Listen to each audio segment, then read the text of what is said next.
Spiky Bits. Hey guys, MVG here today with a look at the newest thing from Games Workshop, Warhammer Visions, which for the first time ever, I guess, the traditional White Dwarf has been replaced with this fantastic 220-page Warhammer Visions magazine, monthly magazine I might add. As you can tell here, it's issue 1 of February 2014. Now, if you remember, way back in September of 2013, which was a year and roughly 3-4 months ago, depending on how you add it, Games Workshop changed from the older, I guess the more current White Dwarf style to this older kind of retro looking thing with more current publishing tricks, like the embossing and all the different digital printing and the print on demand and things like that. And I guess it lasted for about a year and a half, give or take, to this change here, which, as you can tell, this is obviously way different than the normal White Dwarf that we're all used to from, say, the past 10 years or so. So let's get in here and take a look at the new Warhammer Visions monthly magazine. Okay, so here it is in all its glory. This new magazine comes with this little wrapper, which basically is trying to sell it on the, basically the brand, the White Dwarf brand. It is printed in the UK, and as you'll notice as we pan through it, it actually is designed for 3 different languages, which you can kind of see here. The Euro, which I guess is basically gonna be your French and your German translations in here. Of course, the pound, and United States dollar, which, if somebody in Canada buys it, the only 2 languages they speak traditionally there are English and French, so that's good. Obviously English and English, and the Euro, I guess they're figuring that everybody in Europe pretty much speaks either French or German, or can at least read it. So it works out great for them. I'm sure it lowers their print costs, therefore saves them money and things like that. Now, why the switch? Why did they go from the normal White Dwarf magazine, which comes out once a month and had a price point of $10, to the Warhammer Visions magazine, which is now going to come out once a month as well? It has 220 pages and has a $12 price tag. Well, I can tell you that just judging by the empirical facts at hand, with zero speculation, there are no new releases in here. There is absolutely nothing new. Everything in here has been seen before. It features segments and article segments from the previous White Dwarfs, a whole bunch of different ones actually, so we'll get to that here shortly. And it also, but it doesn't feature the big articles by, say, Jervis Johnson or, say, Jeremy Vitak or something like that. So that's kind of interesting to see. And every paragraph is translated into 3 languages. So huge pictures, and everything's translated into 3 different languages in this magazine. So it's kind of weird. It seems like you're getting more content, but I'm not sure if you really are. So let's take a first look here. It looks like the current White Dwarf staff was retained for this magazine, and which is kind of cool that they didn't lose their jobs or whatever, because nobody likes that these days. So here's kind of the credits and things, which you'll notice a lot of them are the current White Dwarf monthly team. Now, of course, the White Dwarf that's going to be coming out apparently only contains all new stuff and things like that, and they're going to more of a splash release schedule like Privateer, where things come out. You get a bunch of different things per month for every faction, which now it might be per week. It's hard to say exactly what's going on with the actual White Dwarf, other than the fact that, from a speculation side, it seemed like all the leaks were coming from the White Dwarf. So I guess in Games Workshop's mind, maybe they're trying to plug those holes. I'm not exactly sure, but maybe they're also trying to go along with this weekly release schedule as opposed to a monthly release schedule, which I got to tell you, as a retailer as well, is quite peculiar, because I know that, hey, next month, for instance, well, say this weekend, I know that the new Magic set has a pre-release. I've known that for 3 months now, that, hey, this weekend there will be a new set of Magic cards, and I'm going to need this much staff on hand, this much play space, this much cash to buy this much product, because I'm going to know that. I'm going to have 3 months to plan for that. But as a retailer, I generally know from rumors what's coming out in the next month, but I'm not 100% sure. I'm not sure how good the units are going to be. I'm not sure what I'm going to order. Like, say I order, an extra $4,000 worth of Hive Guard and Hive Tyrant kits. Well, that doesn't really work for me. Like, I'm just going to have extra stock on hand because I didn't know that perhaps people wouldn't want those as much as, say, the Hive Crone and Harpy kit, which I would have ordered more of. So it's very peculiar from a retailer when all my other products and all my other brands out there, I know ahead of time, months ahead of time in some cases, what's coming out and how much to order, and everything's on point. Whereas with Games Workshop, sometimes you get stuck holding the bag, you don't exactly know what's going on, and it's very frustrating. But side rant aside, I can see their standpoint, but I can also see retailer standpoints, and I think at the end of the day, you definitely got to do what's good for your retailers.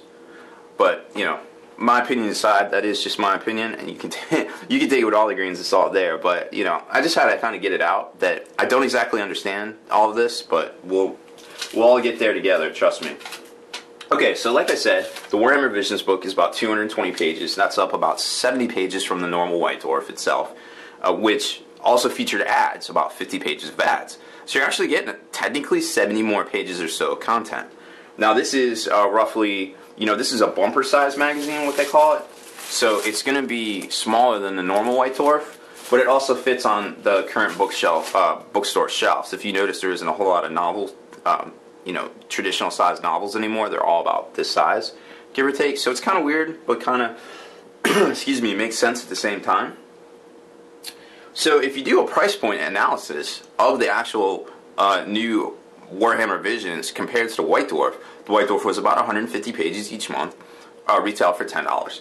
So that's about a price point of roughly 15 cents a page. This is 220 pages, roughly all content, but it's a lot of pictures and it's 3 different languages, so I'm not exactly sure if that's an apples to apples comparison, but it's going to come out to about 19 cents a page. So you're paying more, and you might not be getting more, but you're paying more, and you're getting pretty pictures. So I don't know if that's your thing. That's cool, and I like this magazine. I read through it. It's still got a lot of the traditional articles that we're all used to, and if you've bought White Dwarf in the past or have a subscription, and you weren't in it for the new stuff and for the ads and for things like that, this is great. So let's take a closer look. First off, here's now I really like how they did this amalgam of pictures with page numbers and then the articles off to the side. This is very slick. This is very web based. This is how this is very Windows 8. This is actually pretty cutting edge if you think about it. And it's kind of cool to see that they actually have somebody there with this kind of talent that's actually reflecting the culture and the meta, so to speak, of the actual world and publication print and digital print. So it's kind of cool to see that. Then we get, and as you can kind of skim over here, you can see some of the normal. You've got basically model features, different things. They threw Lord of the Rings in here, which I didn't know they could do because the whole licensing thing with New Line Cinema, I think it is, and the actual holding company for the Lord of the Rings brand, because it says Warhammer Visions, and then there's Lord of the Rings in here. So I don't know the legalities of all that, but it seemed I did not expect that personally. Army of the Month, Parade Ground.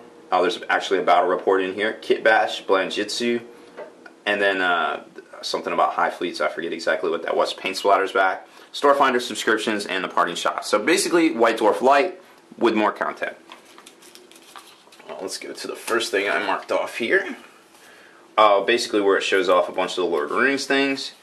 Now, these whole pages right here, you're not missing too much. It's all tiered features that actually a lot of it was already featured in last month's White Dwarf. Then there's a whole section on Forge Roll, which I thoroughly enjoyed.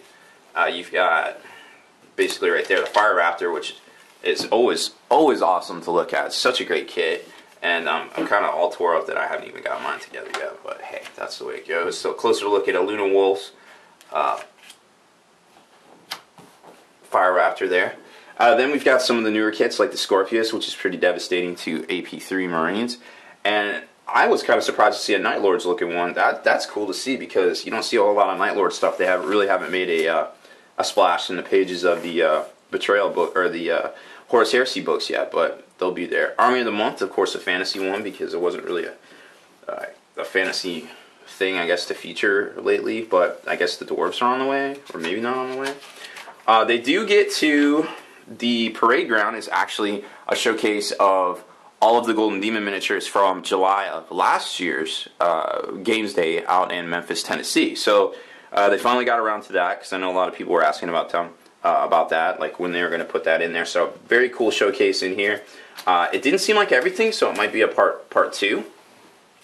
Perhaps they were saving it because they knew that, hey, you know, we're changing the format. I don't know. I can't speculate on that. But that is a lot of coverage for a White Dwarf. But again, it didn't seem like it was everything. Then there's a whole section in here, a battle report, which you can see kind of the traditional, where is it? The traditional guys that do it. I think it was Matt Hudson. There it is. Matt Hudson and Glenn something. I forget his last name. But anyways, they were in there, and they were doing their thing. But like I said, 3 different languages. So it looks like they're saying a lot, but really they're saying the same thing 3 times. So what can you do?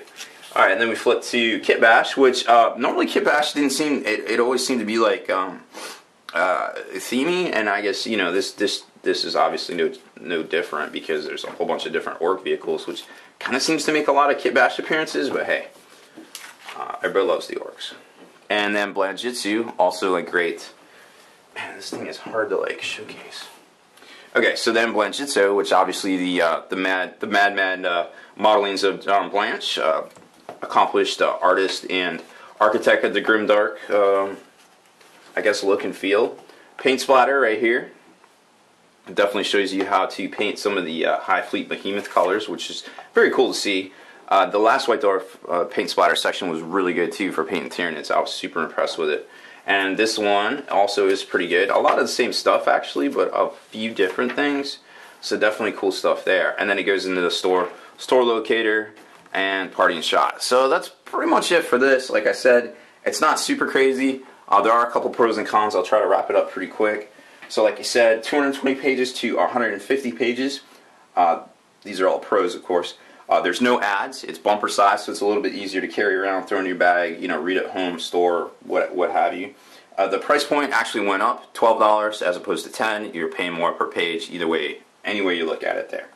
I don't exactly like the 3 different foreign languages, or 3 different languages in here, but I guess if it saves them money and keeps the White Dwarf going, that's kind of cool. And of course, it has all of the normal pro. Of course, it has all the normal White Dwarf articles, except for some of the ones that were written just basically to talk, like some of Jervis's stuff and things like that. So Paint Splatter, Blanjitsu, Army of the Month, Parade Ground, and Kit Bash, all included in here, which was definitely a relief, because I didn't want to just see a big gallery book / catalog of, hey, buy this, hey, this is cool, hey, this is painted, whatever. So that's pretty much it for this one. I hope you guys enjoyed it. I have no overall cons with this. I think this is a great format, and I think if this is what Games Workshop thinks is going to work for them, then I think it's good all the way around. I think the $12 might be a little steep for everybody, but only time will tell on that one, right? So that's it. I'm MBG Rob Bear. Make sure you stay in the trenches and subscribe to this YouTube channel. Check out our blog. What is it now? We had to change the URL, so it's spikybitsblog.com now.